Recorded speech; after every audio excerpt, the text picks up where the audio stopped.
오늘은 청년주의를 맞이해가지고요, 사도행전 20장 7절부터 우리 12절까지 있는 말씀을 가지고 생명이 그에게 있다, 생명이 그에게 있다라는 제목을 가지고 하나님 말씀 함께 시간 나누도록 하겠습니다. 예전에 서울대학교 교수님 중에 그 김남도 교수님이 쓴 책 중에 아프니까 청춘이다라는 그 책이 있었습니다. 이 책에서 이 김남도 교수님은요, 청춘의 특징에 대해서 몇 가지를 얘기를 했는데, 가장 대표적인 청춘의 특징이라면 무엇이냐면요, 불안이라 그럽니다. 불안. 그러니까 이 불안이라는 이 특징을 가지고 이 김남도 교수님이 그 책에서 어떠한 내용을 얘기하냐면, 청춘의 정의를요 이렇게 얘기했더라고요. 청춘을 말하자면 불안하니까 청춘이다, 막막하니까 청춘이다, 흔들리니까 청춘이다, 외로우니까 청춘이다, 두근거리니까 청춘이다, 그러니까 청춘이다 라는 겁니다. 그러니까 이 청년의 시기 때 이제 갓 사회로 진출하려는 그들의 마음 가운데 얼마나 두려움이 있겠습니까? 근데 그 두려움과 그리고 그 불안과 그 아픔을요, 청년이기 때문에 그것을 에너지 삼아서 승화시키면 인생의 삶에 있어 어떤 아픔도 위기도 이겨낼 수 있을 것이다. 그러니까는 아프니까 청춘이다, 이 아픔을 가지고 결국 그것을 에너지 삼아서 이때 가운데 미래의 시대를 펼쳐나가라, 이렇게 얘기하는 것이 이 책의 골자의 내용이거든요. 물론 김남도 교수님의 이 아프니까 청춘이다라는 이 말은 그 당시에 베스트셀러가 됐고 많은 청춘들에게 위로의 말이 되었습니다. 그러나 지금 이 책은 우리에게 위로가 되지 않습니다. 이 책이 나올 때가 2010년도의 상황과 지금 대한민국의 2022년 상황은요, 너무나 정반대가 되고 말았거든요. 이 책이 10여 년 전에는 이 책이 청년들에게 위로가 될지 모르지만, 지금 청년들에게요, 아프니까 청춘이다, 여러분 이 말을 하게 되면은 청년들이 뭐라고 하는지 아십니까? 우리는 지금 충분히 아파요, 그런 말 하지 마세요, 여러분 이렇게 하더라고요. 그러니까요. 그도 그럴 것이지 여러분, 이 시대의 청년들은 어떤 인생을 살아갈까요?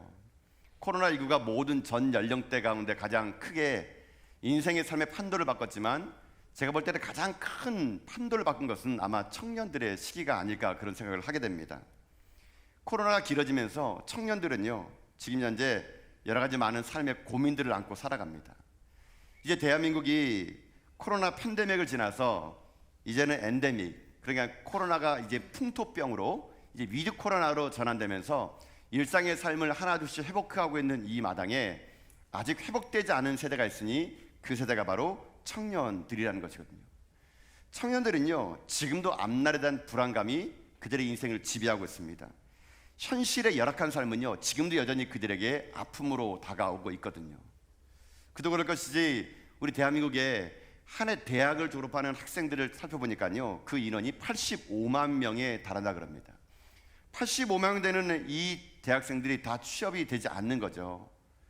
지금 대한민국의 대학 취업률은요, 10년 만에 최저치를 달리고 있다 그럽니다. 취업의 구멍은요, 바늘구멍이 아니라 이제 구멍이 막혀버린 현실을 살고 있는 거거든요. 그도 그럴 것이 코로나19로 인해서 대한민국이 얼마나 어려웠습니까? 자영업자들이 문을 닫고 소상공인들이 문을 닫는 바람에 더 이상 이 대기업들도 설비 투자를 하지 않는 겁니다. 신규 인원을 고용하지 않는 거죠.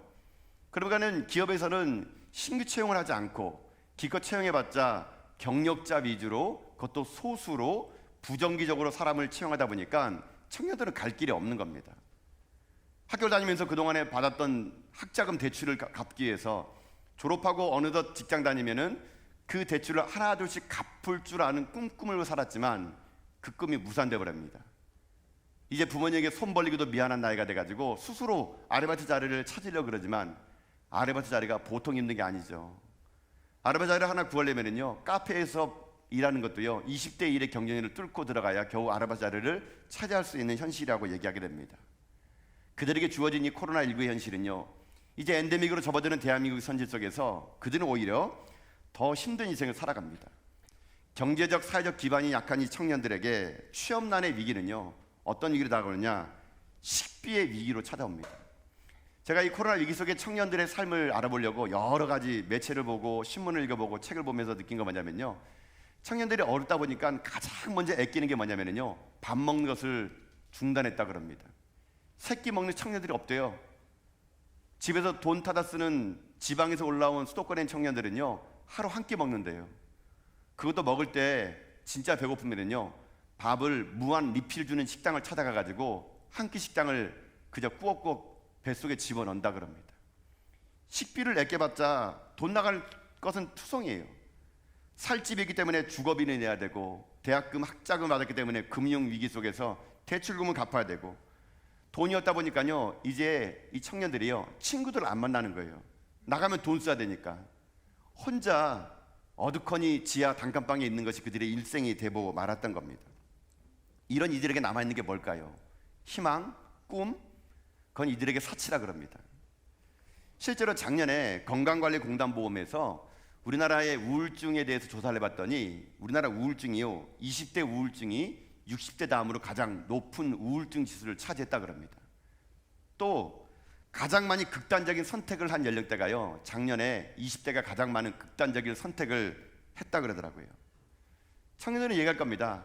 왜 하필 내 인생에 이런 일이 찾아왔지? 그들은 말할 겁니다. 이제 인생이 다 꼬였구나. 아무리 해도 이 거대한 이 사회를 변화시킬 수 없기에 꿈마저도 잃어버리고 비전마저 잃어버리는 이 청년들의 삶은요 이제 극단적인 삶의 자리로 점점 내몰리고 있는 것이 현실이라는 것이거든요. 이것이 기독교 청년도 예외는 아닙니다. 기독교 청년들도 어차피 이 코로나19를 비껴나가지 않거든요. 신앙이 이들을요 이 코로나 위기를요 이겨내도록 못했던 모양입니다. 한 매체에서 기독교 청년들에게도 조사해봤다 그럽니다. 자살을 심각하게 생각해 본 적 있냐고요. 4명 중에 1명이요 자기는 자살을 해보려고 심각하게 생각을 했고 그 중에 일부는 자살을 직접 시도를 했다 그럽니다. 그들에게는 그 어떤 것도 도움이 안 된대요. 교회도 그렇고 세상도 그렇고. 그러면 그들에게 또 물어봤더니 이 교회에 10년 후에도 다니겠냐라고 물어보면은 청년들 3명 중에 1명은요 자기는 이런 교회를 다니지 않겠다 이렇게 말을 하고 있는 것입니다. 오늘은 청년주의를 저희들이 지키고 있습니다. 과연 우리들의 청년들과 여러분의 자녀들은 지금 안녕하십니까? 이 땅에 펼쳐지는 이런 현실 속에서 청년들이 살아갈 위기를, 살아갈 소망을, 비전을, 꿈을 잃어버린 이 청년들은요 오늘 제가 볼 때는 어떤 인생인가, 오늘 본문에 남아있는 구절과 같은 인생이 딱 오늘 청년들의 인생과 같았거든요. 자, 여러분 구절의 인생이 어떤 인생인가요? 여러분 구절 말씀 읽어볼까요? 자, 오늘 본문의 구절입니다. 읽겠습니다. 시작. 유두구라는 청년이 창에 걸터 앉아 있다가 깊이 졸더니 바울이 강론하기를 더 오래하며 졸음을 이기지 못하여 3층에서 떨어지거늘 일으켜보니 죽었는지라. 아멘. 지금 유두구라는 청년이 나옵니다. 이 청년이 지금 어떤 이유인지 몰라도 3층에서 바울의 설교를 듣다가 떨어져 가지고요 죽었다는 거예요. 사도행전 20장은요 아주 비참한 이야기가 시작됩니다. 한 청년이 떨어져 죽는 이야기. 근데 저는요 유두고 청년의 이 죽음이 오늘 이 시대에 살아가는 청년들의 죽음과 저는 별반 차이가 없다고 생각하거든요. 지금 우리의 청년들이요 죽어나가고 있거든요. 아니 죽었습니다. 이미 세상에 내몰리고 교회에 내몰려 가지고요 지금 청년들은요 이미 유두고처럼 죽었다는 거거든요. 그럼 이 죽음의 현장이 어떻게 됐을까요? 참 감사한 것은 이 사건이 그저 죽음으로 끝나고 장례 행렬로 이어진 것이 아니라 이 일이 해피엔딩으로 끝나게 됩니다. 어떻게 끝나느냐? 여러분 12절 말씀 보십시오. 자, 결론입니다. 12절 읽어볼까요? 읽겠습니다. 시작. 사람들이 살아난 청년을 데리고 와서 적지 않게 위로를 받았더라. 아멘. 이 비참한 유두고 청년의 죽음으로 이 사도행전 20장의 결말을 맺을 것 같았는데 그게 아니라 유두 청년의 살아남으로 인해 가지고 다시 해피엔딩으로 이야기가 마무리됐다는 것이죠. 여러분 오늘 여러분의 자녀들이나 이 시대 청년들이나 우리 교회의 청년들이 혹 구절처럼 이미 죽어 있고 이미 죽어가고 있고 아니 지금 현실의 삶에 내몰려 가지고 죽음의 직전 가운데 놓여 있다면요 저는 오늘 이 구절에 있는 말씀에 있는 모든 청년들이 12절처럼 되살아나 우리 가운데 위로가 되고 꿈을 얻는 믿음의 종도 다 될 수 있기를 여러분 주님의 이름으로 축복드립니다. 이 땅에 수많은 젊은이들이 구절 같은 인생을 살아가는 이 판국에서 우리 전화교회에 있는 청년들만이라도 여러분의 있는 가정의 젊은이들만이라도 12절처럼요 다시 살아나는 일들이 임해가지고 여러분 삶이 적잖은 위로가 되고 이 교회 가운데는 기쁨이 되고 하나님 앞에서는 영광스러운 일을 살아갈 수 있는 우리 전화교회 청년들과 여러분 믿음의 자녀가 다 될 수 있기를 여러분 주님의 이름으로 축복드립니다. 자, 이런 맥락에서 오늘 본문을 보자는 겁니다. 오늘 본문은요 이런 청년의 마음을 가지고 유두고 청년의 죽음을 가지고 다른 시각각도에서 보게 되면은 오늘 본문에서는요 우리가 발견하지 못했던 놀라운 이야기가 여기 숨겨져 있게 되게 됩니다. 자, 오늘의 이야기는 이렇게 시작되게 됩니다. 지금 사도 바울은요, 마게도냐와 소아시아에 있는 일대를 돌면서 복음을 쭉 전했습니다. 이제 복음을 전하고 난 후에 이 사도 바울은요, 어떻게 되느냐, 자기가 전했던 곳을 다시 한번 방문합니다. 예루살렘으로 돌아가려는 길 속에 자기가 갔던 길을 하나하나 되짚으면서 지금 갔던 곳에 있는 교인들을 격려해주고 위로하고자 지금 바울은요, 예루살렘으로 돌아가면서 그동안에 갔던 모든 지역들을 방문하고 있는 상황 속에서 오늘 본문은요, 드로아란 지방으로 가서 다시 한번 드로아에 있는 성도들에게 복음을 다시 한번 전하기 위해서 그가 방문하게 됩니다. 자, 그 방문하는 이야기가 오늘 7절에서 이렇게 시작됩니다. 자, 여러분 7절의 말씀을 통해서 이야기 한번 들어보도록 할까요? 자, 7절입니다. 읽겠습니다. 시작. 그 주간의 첫날에 우리가 떡을 때려 하여 모였더니 바울이 이튿날 떠나고자 하여 그들에게 강론할세 말을 밤중까지 계속하매 아멘. 자, 드로아 지방의 이야기의 첫 시작은요, 그 주의 첫날이라고 기록됐습니다. 근데 이 그 주의 첫날이라는 말보다는 우리 전에 읽었던 우리 개역 한글 성경에 있는 말이 더 좋은 것 같아요. 그 번역이 더 잘 되어 있습니다. 안식 후 첫날입니다. 안식 후 첫날이 뭐냐면요, 쉽게 말하면 주일이에요. 주일. 이 주일날 아침에 이 사도 바울이 지금 드로아에 있는 성도들을 모아놓고 예배를 드리려고 그런 겁니다. 근데 오늘 예배 드릴 때 어떻게 하느냐, 떡을 떼어 모이려고 그랬습니다. 떡을 떼려 모였다는 게 뭐냐면요, 그저 빵을 그냥 나눠 먹는 게 아니고 성만찬을 했다라는 기록이거든요. 요즘이야 이제 한국 교회는 성만찬이 많이 약식화되어서 1년에 뭐 서너 차례 하지만은 1세기 초대교회들은요, 모일 때마다 주의 살과 피를 나누는 성만찬을 거행을 하게 했습니다. 지금 현재 바울은요, 모여서 드로아 성도들에게 복음을 전하고 성만찬을 한 후에 어떤 상황이냐면요, 다음날 떠나야 될 상황이에요. 그러니까 마음이 급해요. 그러니까 이 바울은요, 자기가 그동안 했었던 모든 하나님의 말씀을요 전하는데, 이 전하는 걸 오늘 본문 보니까 강론했다라고 돼 있더라고요. 여러분, 강론이라는 말의 헬라어의 말 속에는 어떤 의미가 있냐면요, 토의하다, 토론하다 이런 뜻이 있습니다. 그러니까 사도 바울은 지금 현재 자기 혼자 저처럼 앉아가지고 막 설교를 일방적으로 하는 것이 아니라, 사도 바울이 어떤 복음을 전하면 드로아 성도들이 그동안에 몰랐던 것, 이게 무엇입니까? 질문받으면은 그걸 대답해주고, 또 묻고 또 대답해주고, 이렇게 바울은요, 지금 드로아 성도들을 다시는 못 만나게 생각하니까 아비의 마음을 가지고 말씀을 전하고 있는 거거든요. 그럴 것이죠. 여러분, 오늘 이 본문에 있는 드로아 지방을 방문한 후에 성경은요, 다시는 사도 바울이 드로아 지방을 방문하지 못했다 그럽니다. 그처럼 이 바울은 이제 내일 떠나야 되니까 하나라도 가르쳐 싶은 겁니다. 하나라도 말씀을 더 전하고 싶은 거예요. 근데 그러다 보니까는 시간이 꽤 지났네요. 밤중까지 말씀을 전했나 봐요. 근데 밤중까지 말씀을 전하는 이 곳이 어떤 곳인가? 여러분, 이 장소가 오늘 중요한데요. 여러분 8절의 말씀 보세요. 이곳에서 전했대요. 자, 8절의 말씀 읽어봅시다. 시작. 우리가 모인 윗다락에 등불을 많이 켰는데 아멘. 자, 여러분, 이 8절의 말씀이 상당히 중요한 말입니다. 이 8절의 말씀을 의사 누가, 그러니까 사도행전을 쓴 사람이 의사 누가거든요. 누가가 의도적으로 이 8절의 말씀을 쓰게 됩니다. 왜 썼느냐? 이 8절의 말씀을 알아야 유두고의 죽음과 연관이 되기 때문에 그런 거예요. 자, 한번 상상해 보세요. 지금 많은 드로아 성도들이 모였는데, 여러분, 사도 바울이 방문한 모든 곳은 교회가 아니에요. 그 당시에 교회가 있지 않고 다 가정교회. 아마 이날도 어떤 드로아 성도들의 가정에 모였나 봐요. 근데 그 성도 가정이 제법 규모가 있나 봅니다. 그 집이 3층 구조로 되어 있는데, 윗다락이라 말하는 뭐냐면요, 윗다락이라는 것은 그 당시 가옥 구조 중에서 가장 상층부를 얘기하는 거예요. 가장 상층부에 사람들이 많이 모였나 봅니다. 많이 모여가지고 거기에서 지금 어떻게 하느냐, 지금 말씀을 강론하고 있는 거거든요. 이 3층 이 다락 같은 이곳에서 말씀을 전하는데, 그 당시에 가옥 구조는요, 3층 곳 같은 경우는 외부와 내부가 통할 수 있는 창문이 있었는데, 유리가 없는 원형의 창문 같은 곳이 뚫려져 있습니다. 그곳에 누가 지금 앉았느냐? 유두고가 앉아 있는 거예요. 근데 오늘 본문은 얘기하죠, 등불을 많이 켰대요. 여러분, 등불을 많이 켰다는 건 뭘까요? 물론 밤이니까 켜는 게 당연하잖아요. 밤인데 불 켜는 게 당연한데 왜 누가는 여기다 이 말 썼느냐? 의도가 있다는 겁니다. 밤에 지금 등불을 많이 켰다는 얘기는 이렇게 유추할 수 있습니다. 그 장소가 지금 넓다는 얘기예요. 사람이 적으면 많이 켤 필요 없잖아요. 몇 개만 켜도 훤한데, 많이 켰다는 얘기는 사람들이 그만큼 많이 모였다는 얘기예요. 또 많이 컸다는 얘기는 무슨 말일까요? 장소가 넓었다는 얘기입니다. 자, 그러면 여기서부터 이제 문제가 생깁니다. 사람들이 많이 모였네요. 등불을 곳곳에 많이 켰어요. 3층 다락에 모였어요. 사람들이 모이니까 열기가 내뿜어집니다. 말 한마디 할 때마다 열기가 내뿜어져요. 사람들이 열기가 지금 온 방을 후끈후끈 달아오르게 합니다. 그 와중에 등불을 엄청나게 켰나 봐요. 등불을 많이 켰더니 등불이 열기가 나고 등불에서 이산화탄소가 지금 올라오게 됩니다. 그럼 그 뜨거운 공기는 위로 올라가잖아요. 뜨거운 공기가 위로 올라가면서 어디로 나가느냐? 창틀에 있는 곳으로 뜨거운 공기가 빠져나가기 시작합니다. 그 안에 있는 온기와 이산화탄소가 여러분 지금 현재 방 안 가득 있는데 빠져나갈 구멍이라는 곳은 창틀에 밖에 없어요. 창틀로 지금 더운 공기에 빠져나가고 있고, 이 창틀은 다시 찬바람이 방 안으로 들어오고 있는 곳에 누가 앉았느냐?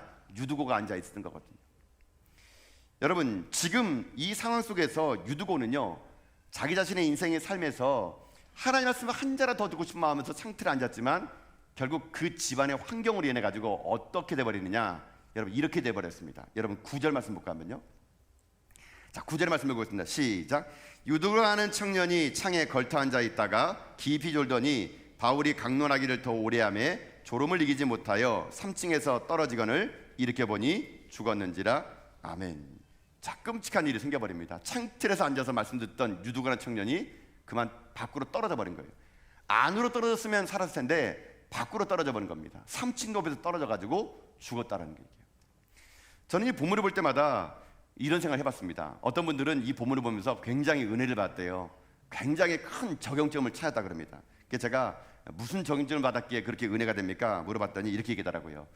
창틀에 건져 앉으면 죽는다. 그러니까 예배 드릴 때 절대로 2층에 앉지 말아야겠다. 2층에 잘못하다 떨어져 죽으니까 편안하게 저 구석에 가서 안전하게 자야 되는구나.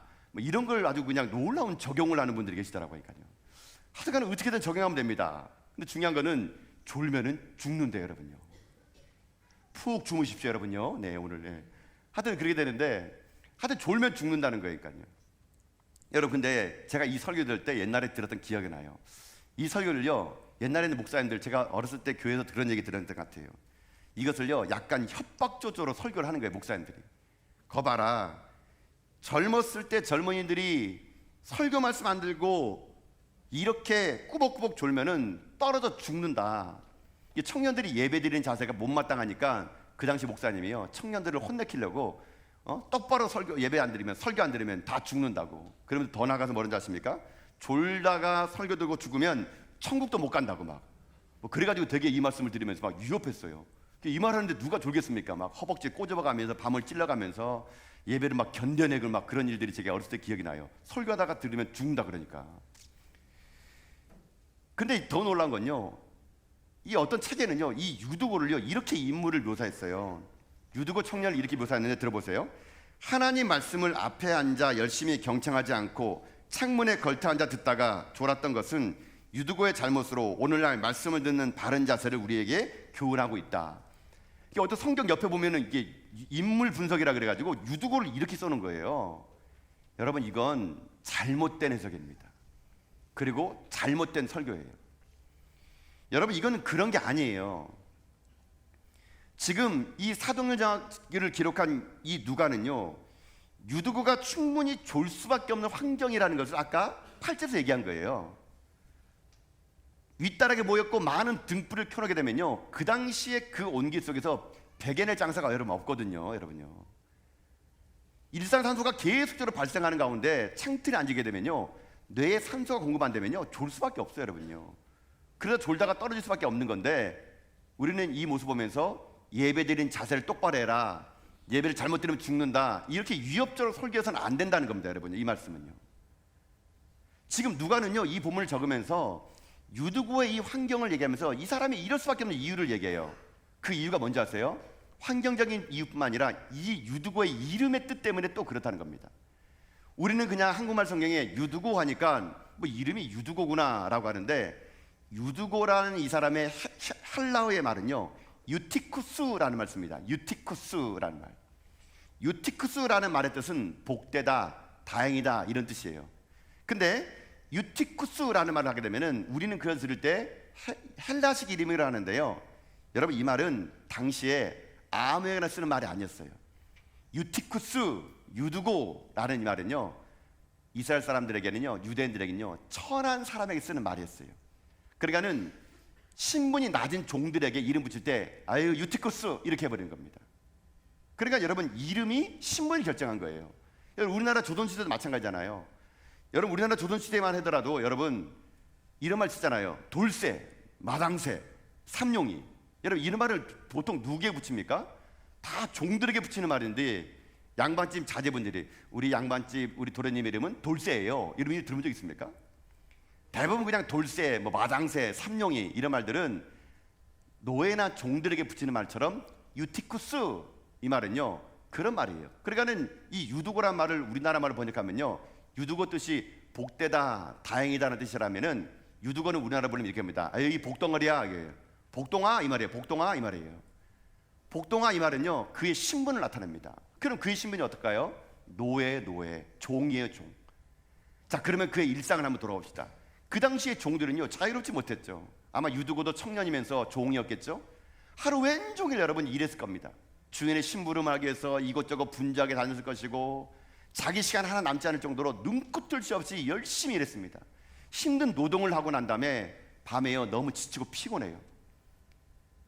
그럼에도 불구하고 이 유두고가 오늘 바울 선생님이 우리 드로아 교회에서 마지막 설교한다는데 가서 말씀이라 들어야지, 지치고 힘들고 피곤한 몸, 하루 왜 한종일 노동으로 힘든 그 몸을 가지고 여러분 어떻게 한지 아세요? 지금 드로아의 교회에 있는 성도 집에 간 거예요. 근데 앉을 자리가 없네요. 지금 봤더니만 사람들이 창틀마다 앉아있길래 유두고 거기에 앉아있었거든요. 근데 이게 웬거랍니까? 바울 선생님이 그날따라 왜 이렇게 설교가 긴지 설교를 엄청 길게 하는 거예요. 아무리 졸음을 참으려고 하는데 졸음이 참아지지 않네요. 점점 등불에 가스는 계속 올라오고요, 사람들의 열기는 커지고요.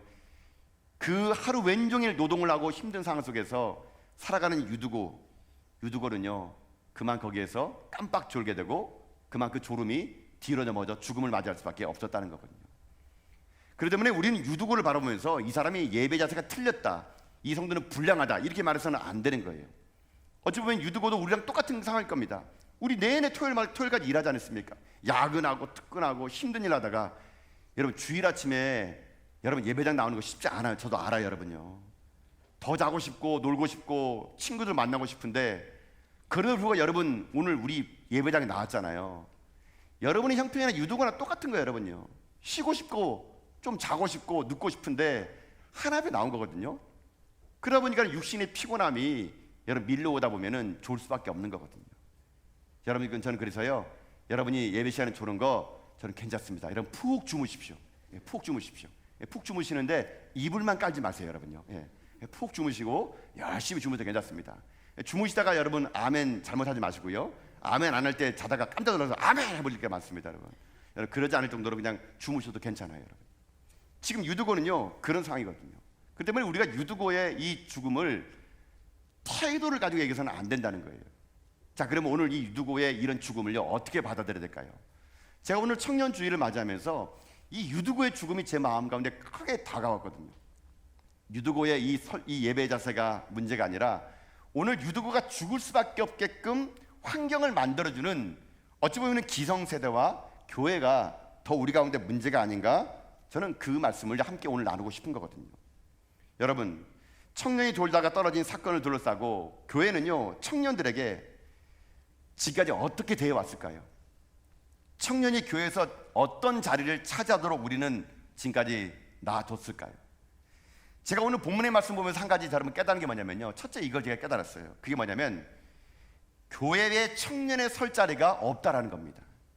교회에 청년 설 자리가 충분하지 않다는 얘기예요. 자, 말씀을 들어가 보세요. 지금 문제의 발단은 유두고가 창틀에 앉아 있는 게 문제거든요. 여러분, 근데 유두고라고 창틀에 앉고 싶겠습니까? 유두고라 여러분 피곤한 몸 이끌고 왔는데 좋은 자리, 편안한 자리 안 앉고 싶겠습니까? 앉고 싶겠죠. 근데 늦게 왔는데 자리가 없네요. 아무도 유두고의 자리 양보하지 않아요. 앉을 자리역은 다락 위에는 창틀밖에 없는 거예요. 뭐 창틀에 앉으면 청년이니까 폼나서 앉은 거 아니거든요. 거기밖에 자리가 없는 거예요. 사도 바울 선생님이 오늘 마지막 설교한다 그러니까 앞자리는 이미 장로님들, 권사님들, 집사님들 다 앉아있고 청년들의 자리는 없는 거예요.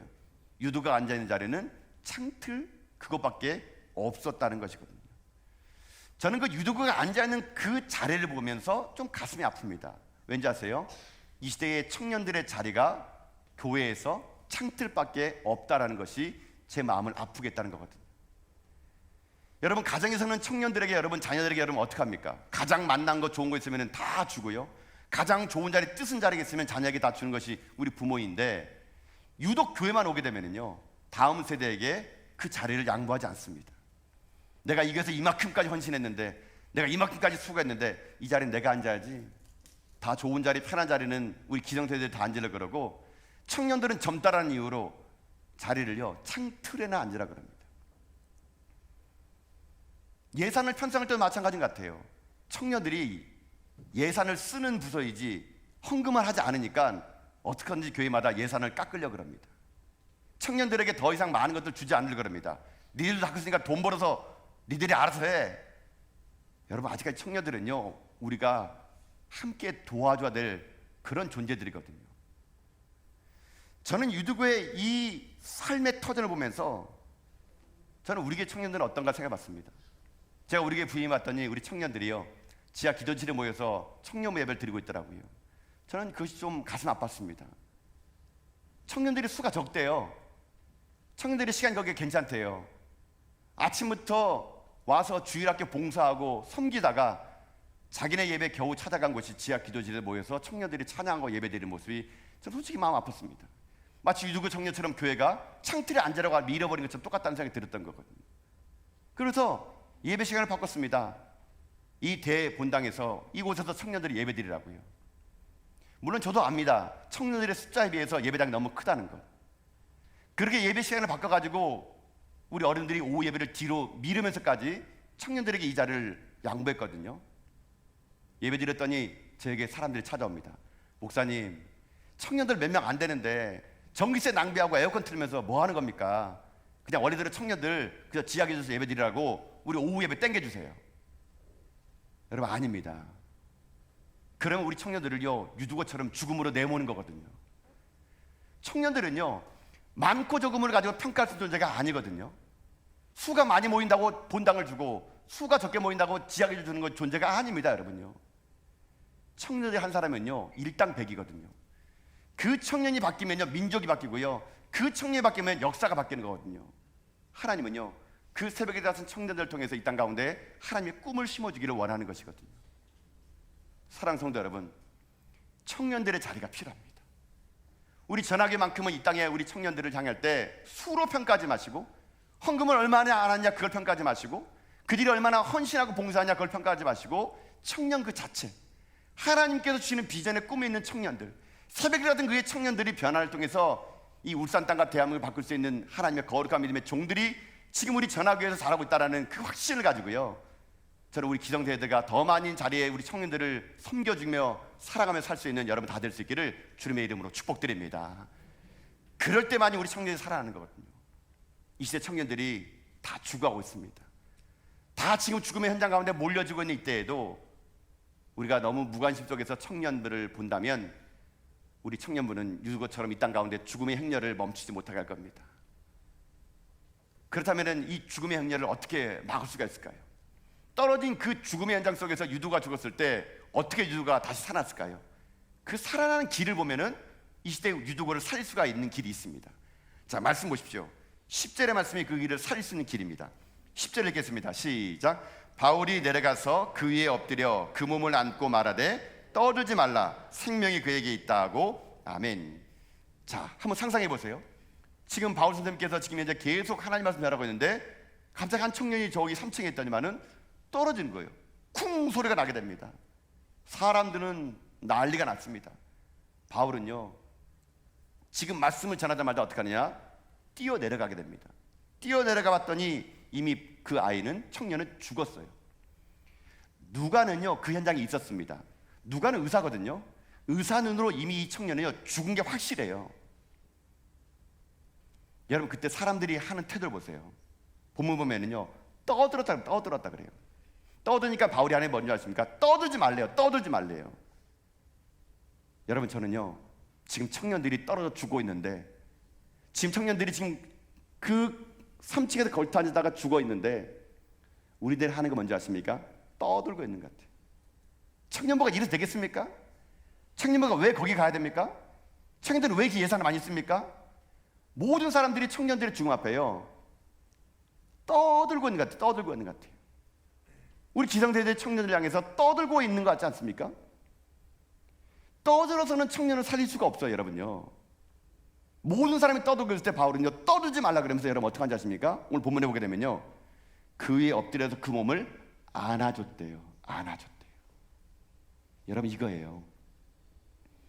우리가 청년을 살릴 수 있는 길은요, 떠드는 거 아니에요. 분석하는 거 아니에요. 거 봐라, 우리 말 안 들었더니 이렇게 되지 않았느냐 따지는 게 아니고요, 그들을 위해서 안아주는 거예요. 안아주는 거.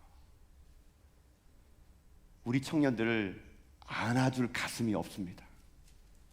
죽어가는 우리 유도 같은 청년들을 안아줄 때 그에게요 생명이 들어가는 거거든요. 바울은요 확실했습니다. 이미 죽은 거 뻔한데, 이미 소망 없는 거 뻔한데, 그러나 그 죽음의 그 시체를요 끌어안았어요. 그랬더니 주님의 생명이 바울을 통해서 그 청년에게 흘러들어갔고, 마침내 그 청년이 살아나고, 그 살아난 청년은 들어와 교회 가운데 큰 위로가 되고 하나님의 역사하심을요 그 있는 교회들이 다 알게 되는 계기가 될 수 있었다는 거거든요. 여러분, 오늘 청년들을 맞이하면서 저는 여러분에게 부탁드리고 싶습니다. 우리 청년들 향해서 떠들지 맙시다. 따지고 분석하고 왜 이러냐 말하지 말고요, 우리 안아줍시다. 끌어안아주고 위로해주고 격려해주는 가운데 우리 모든 기성세대들이 청년들을 끌어안으면 인해가지고 죽어가고 있는 우리 청년들, 유두 같은 청년들을 살려낼 수 있는 저 여러분 다 될 수 있기를 여러분 주님의 이름으로 축복합니다. 여러분, 그래서요 오늘 우리 청년들을 맞이하면서 한 가지 일을 하려고 합니다. 오늘 여러분들이 이제 예배 끝나고 본당 로베에 가시게 되면은 이런 편지를 하나씩 받을 겁니다. 엽서가 하나 있어요. 이 엽서에는 뭐가 있냐면요, 우리 교회에 있는 청년들, 대학 청년들의 꿈이 여기 담겨 있습니다. 제가 우리 대학 청년부 목사님께 말씀드려가지고 우리 청년부들의 꿈을 좀 적어오라고 그랬거든요. 이 종이에는요 학생, 대학생 이름이 기록되지 않고 그 청년의 이야기가 기록됐습니다. 받아보시게 되면 이렇게 이야기가 돼요. 그 청년이 누군지가 나오게 되고, 그 청년의 꿈과 비전이 있고 기도 제목이 있어요. 제가 봤던 이 청년은 이런 청년이에요. 저는 대학에 휴학 중인 학생입니다. 하나님의 은혜로 사범대에 진학하게 되어 교사로서의 길을 걷고 있습니다. 저의 꿈과 비전은 이 길이 주님을 향한 길이 되게 하여 주시고 나의 사명을 되기를 원하는 것입니다. 개인적인 기도 제목은 이 길을 걸어가는데 많은 한계에 부딪히며 부족함을 느낍니다. 하지만 내 힘이 아닌 하나님의 능력으로 하는 것을 고백하게 하기를 원합니다. 또 앞으로 인생에 큰 일이 있는데 그 일 가운데 하나님을 의지하고 나의 행동과 삶으로 다른 믿지 않은 사람에게 주님의 영광을 드리게 하여 주시옵소서. 여러분, 이 청년의 꿈을 여러분 기도해 주지 않겠습니까? 이 청년의 꿈을 여러분 응원해 주지 않겠습니까? 제가 숫자를 세보니까요, 오늘 청년부 이 꿈과 기도 제목이 로비에 있는데요, 여러분 이것을 하나씩 가지게 되면요 한 청년당 우리 교인들이 10명이 한 청년에서 기도할 수 있겠더라고요. 여러분, 오늘 가시면서 제발 꼭 이 청년의 꿈을 가져가십시오. 청년의 비전을 가져가십시오. 그래 여러분 기도해 주십시오. 혹시나 여러분이 가져가서 버리실까봐 저희들이 자석을 마련했습니다. 이 자석을 가지고 냉장고에 탁 붙여서 먹을 때마다 주여 이 청년을 복내려 주십시오. 이 기도가 응답되기 원합니다. 여러분의 기도는 이 시대에 죽어가는 청년들을 안아주는 하나님의 거룩한 행동이 될 거라 저는 믿습니다. 우리 전하교가 주님 오시는 그날까지 이 시대에 죽어가는 수많은 청년들을 살려내고 하나님의 이름을 감당할 수 있는 여러분 되기를 소망합니다. 그런 일 안에서 이제 설교를 마치면서 하나의 영상을 보려고 합니다. 이 영상 속에는요 청년들의 꿈과 희망이 있습니다. 그런데 꿈과 비전을 잃어버리고 살아가는 안타까운 이야기가 나오게 됩니다. 꿈을 잃어버린 초년생부터 매번 면접에 떨어지는 취업준비생, 승무원을 포기하고 배우로 나가려는 지망생, 고3의 수험생들, 이 시대의 유두 같은 청년들의 이야기를 이 시간 우리 함께 영상을 통해서 함께 보도록 하겠습니다. 어릴 때는 꿈이 있었습니다. 대통령이 되고 싶었고, 과학자가 되고 싶었고, 의사가 되고 싶었거든요. 어릴 때는 마음 놓고 그렇게 웃고 다녔습니다. 젓가락 하나만 쓰러져도 왜 그렇게 웃음이 나는지. 근데 이제 꿈이 없어졌습니다. 웃을 날도 웃는 횟수도 점점 줄어들고 말았습니다. 유두고처럼 죽어가는 우리 청년들을 우리는 어떻게 살릴 수가 있을까요? 하나님 오늘도 우리들에게 유두고처럼 죽어가는 청년들을 살려내라고 오늘 청년주의를 우리에게 허락했다고 저는 생각합니다. 우리 가서 말없이 그 청년들을 안아줍시다. 꿈을 잃어버리고 비전을 잃어버리고 이 땅의 삶을 살아가는 그 청년들을 한 번만 더 안아줘서 우리들의 그 섬김과 그 희생을 통하여 죽은 유도고를 다시 살려내는 교회, 그 유도고의 꿈과 희망과 비전을 주는 그런 교회, 그래서 그 살아난 유도고를 통해 적지 않은 위로를 우리가 함께 누리며 우리 전하교회가 다음 세대를 살려내는 교회로 서갈 수 있도록 우리가 함께 나가는 여러분과 제가 다 될 수 있기를 여러분 주님의 이름으로 축복합니다.